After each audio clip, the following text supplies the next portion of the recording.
I mean, I have been loving One Piece, uh, you know, these last few weeks, and I love Egghead, and I'm actually more of a fan of one of than most. But this is the first time in a minute I've had goosebumps, just purely unfiltered goosebumps.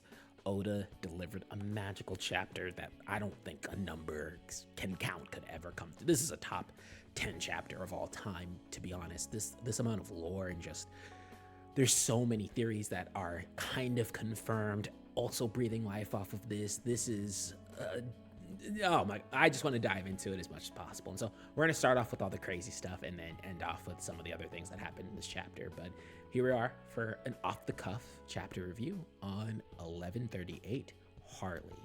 And let's go to the account of the three worlds that Robin's reading at the end, but Frankie is the one who's standing in front of the mural, actually seeing the full picture. So we have the first world. The earth burned in endless flame, and in the hearts of men burned with desire. From the whispered prayers, the sun god rose, beckoned by the enslaved who reached for the forbidden star. The god of the land was enraged with the serpent of fire. They cast the world into ruin. Darkness fell, death reigned. They would not meet again. The second world. A breath stirred in the abyss. The god of the forest wove their magic, nurturing its devils, while the sun lit the embers of war. Those of the half-crescent and the full moons dreamed. Yet the ones who slew the sun defied themselves, invoking the wrath of the sea god. They would not meet again. The third world. Chaos reigns. The world drifts into a void, yet time does not erase the memory of the promised day. Its shadow looms as the voice of the half-moon echoes across the ages, and once more, the sun god shall rise, laughing, dancing, guiding the world to its final act. The sun is reborn. A new dawn will break. Surely, this time, they will meet. Goosebumps, goosebumps, goosebumps. My goodness. Oda, just, you're outdoing yourself. And breaking down the mural a little bit more, we can see here under the section for the first world, there's a full city with smoke and gears coming off of here, which is just alluding to that, alluding to an advanced civilization, which One Piece has done before. It's a very mixed type of world where you can obviously see that there is some really advanced technology, a la Vegapunk, and some technology that even he said, yeah, ancient technology I can't even explain.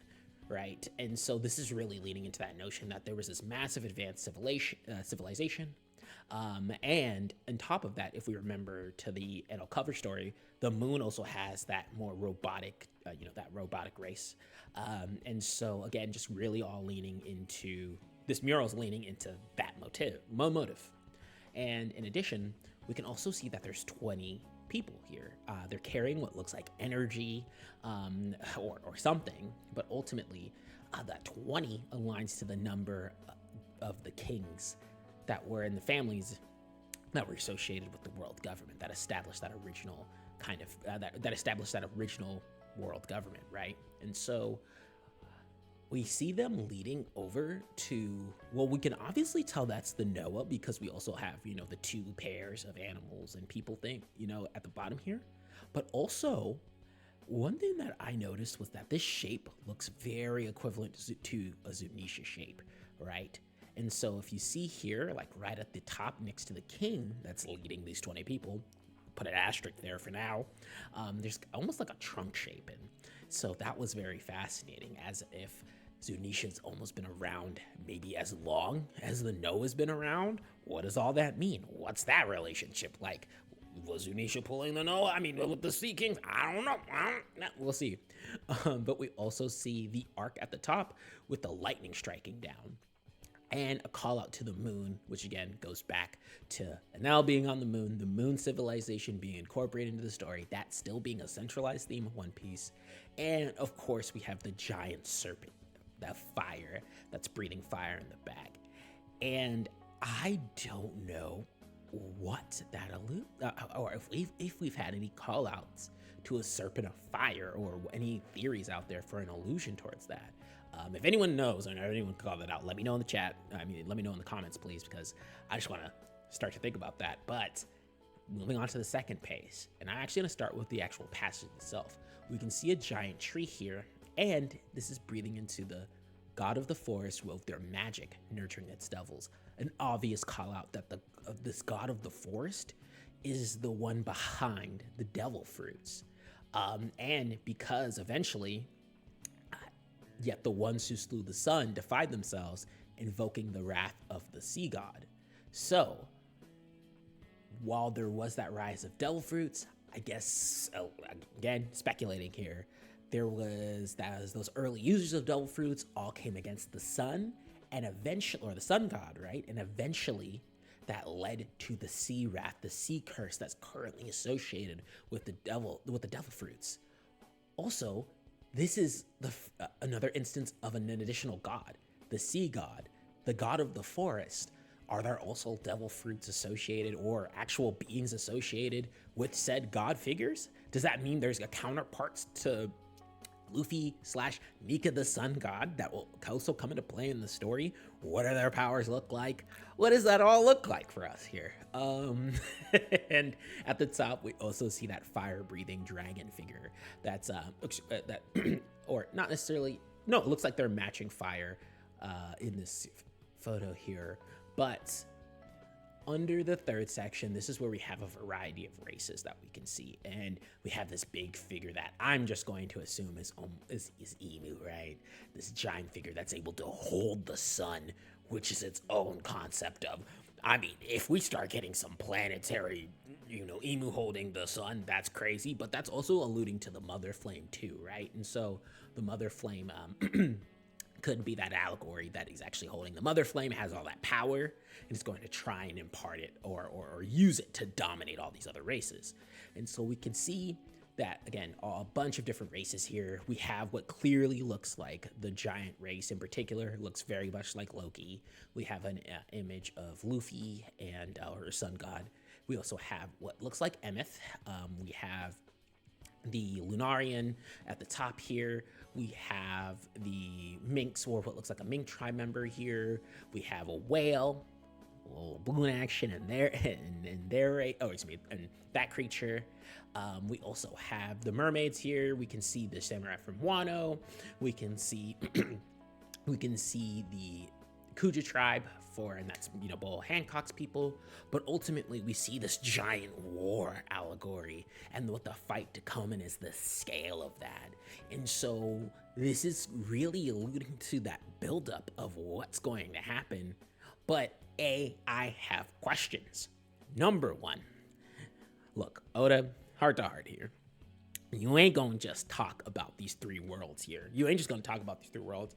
I don't know if we have to have a whole year of backstory. We need to get depth. We need to go in as much depth on these points as we can, because I don't want no Rocky Port incident on this one. Now look at me, one-on-one in the eyes here. No Rocky Port. Right? We need it all.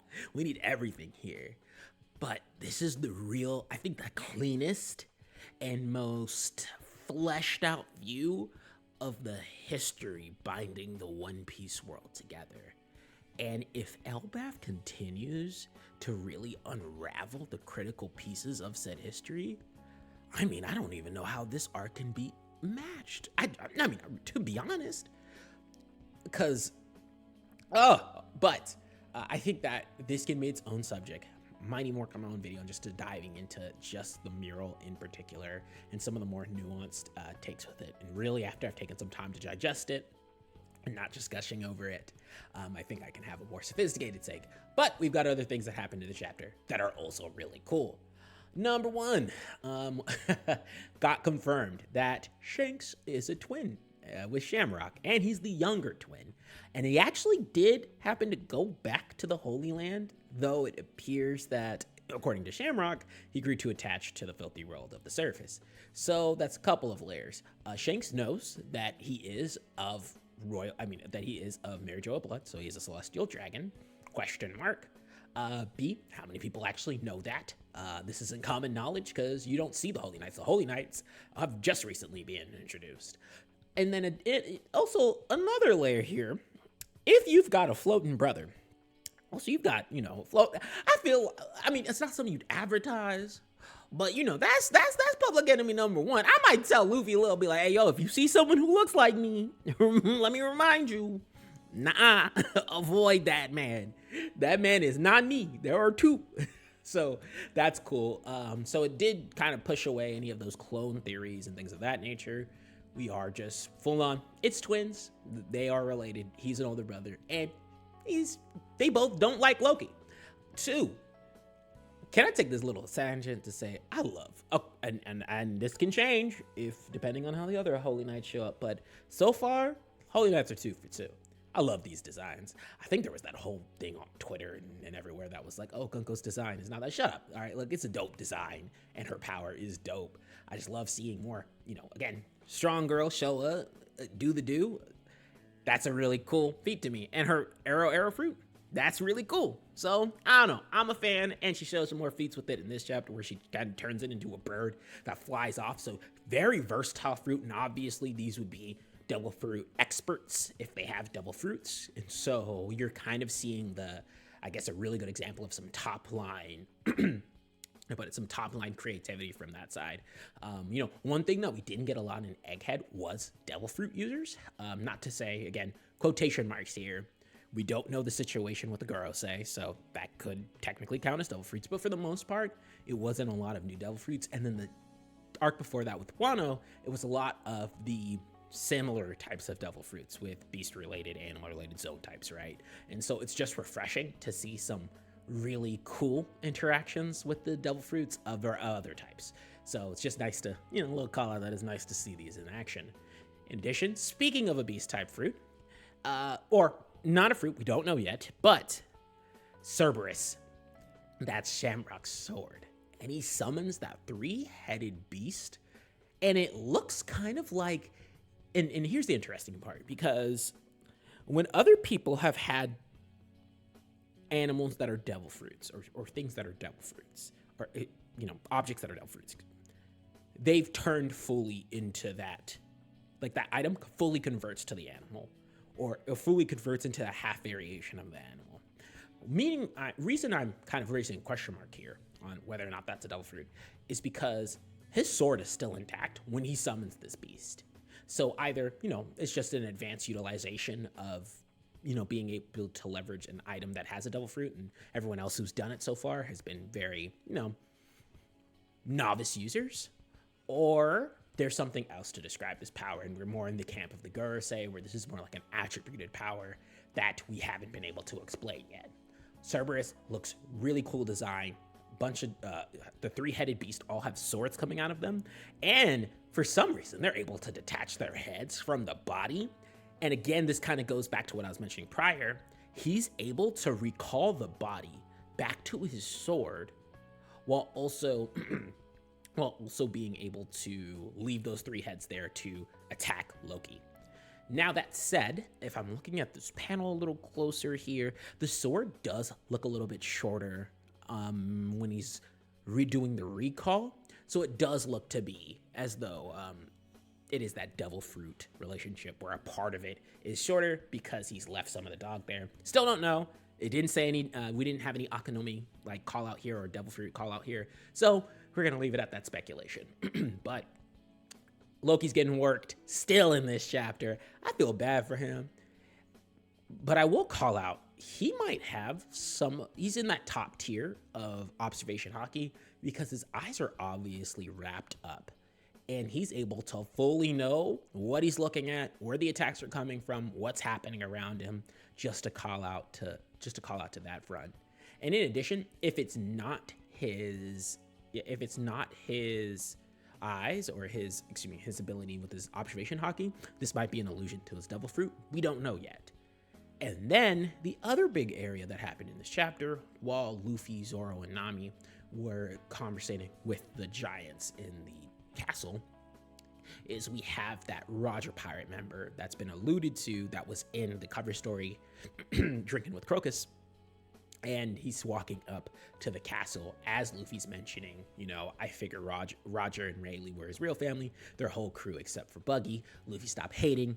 Buggy is part of his family. They actually are like brothers. Leave it alone. All right, leave it alone. And we can just see this user here. I think everyone has been on the same page, or not on the same page, but a lot of people think this is Gaban or Skopper Gaban. I also am in that camp, and that'd be a really cool. I think that would be a really impactful and really cool member of the Roger Pirates, who should still be around. He was the number 3, and so he should still be around somewhere. And him being on Elbaf would explain why he's kind of been way later introduced, but we don't know yet. And so that'll be speculated, and we hopefully will find out some more information next chapter. We have no break, and so that's exciting because Oda out here just deciding to drop bombs back to back to back. And Oda, look, my heart can't take it. Heart can't take it. But I'm gonna need you to keep on delivering some more stuff for us right now. All right.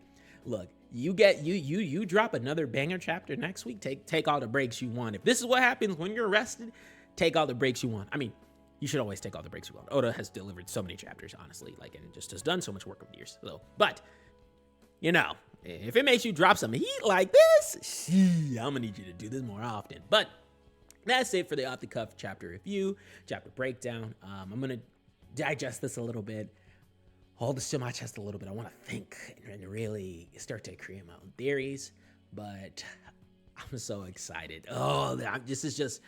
This is what it's like to be a One Piece fan. This is what makes me just love this series so much and have been a fan since forever and a day. So thank you guys for the time. I would love to hear you guys' thoughts, your speculations, your theories in the comments below. I'll be there to engage as best as possible. And other than that, guys, I will catch y'all next time.